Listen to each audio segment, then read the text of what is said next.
Assalamualaikum warahmatullahi wabarakatuh. Hai semuanya, apa kabar? Semoga kalian sehat terus ya, amin. Di masa pandemi sekarang, mungkin ada beberapa dari kalian mendapatkan materi perkuliahan yang belum kalian pahami.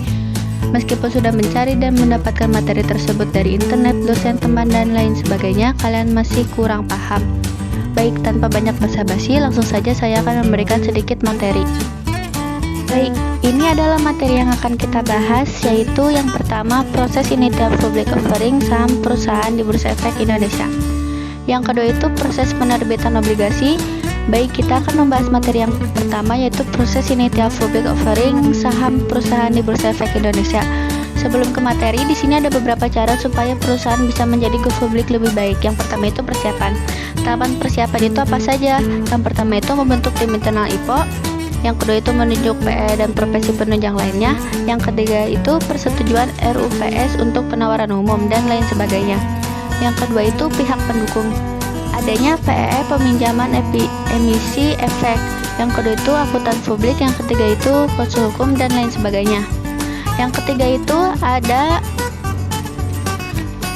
persiapan dokumen. Yang pertama itu umum, contohnya itu kegiatan usaha, anggaran dasar, dan lain sebagainya. Yang kedua itu keuangan, laporan keuangan, audit 3 tahun terakhir, dan proyek keuangan, dan lain sebagainya.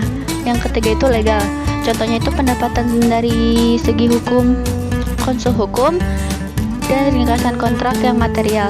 Yang keempat itu tentang IPO, contohnya itu PE dan proses penunjang yang ditunjuk, jumlah saham yang ditawarkan dan dicatat, dan lain sebagainya. Yang keempat itu proses IPO.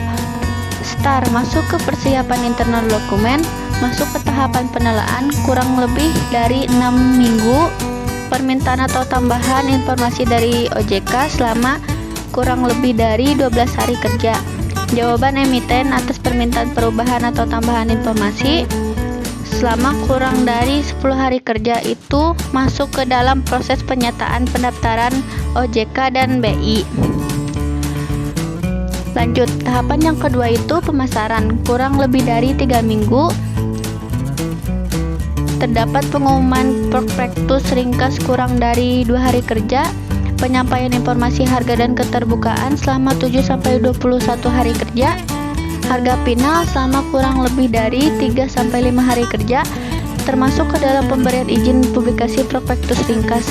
Tahapan terakhir yaitu penawaran umum selama kurang lebih dari 2 minggu, pengumuman prospektus selama kurang dari 1 hari kerja, IFO terjadi selama 1-5 hari kerja, penjatahan kurang dari 2 hari kerja termasuk ke dalam proses efektif dari OJK, distribusi terjadi selama kurang dari 2 hari kerja termasuk ke dalam pemohonan pencatatan saham di BI.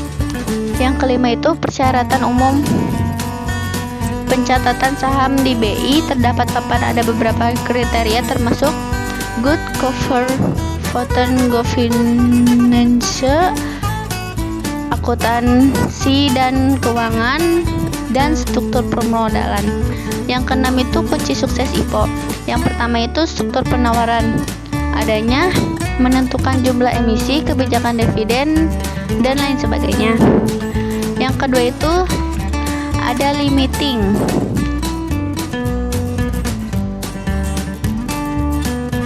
Yang pertama itu kondisi perekonomian, yang kedua itu memperhatikan IPO perusahaan lain, dan lain sebagainya. Investment story, yang pertama itu tim manager, yang kedua itu rencana usaha, dan lain sebagainya. Yang keempat itu pemasaran, laporan dan cakup riset, menargetkan investor strategis, dan lain sebagainya. Baik, kita lanjut ke materi kedua, yaitu proses penerbitan obligasi.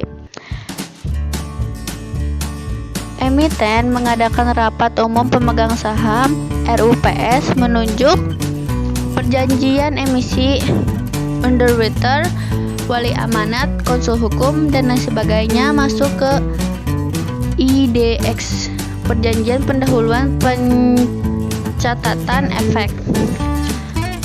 Terus penyataan pendapatan OJK masuk ke efektif OJK, masuk ke IFO, dan pencatatan perdana.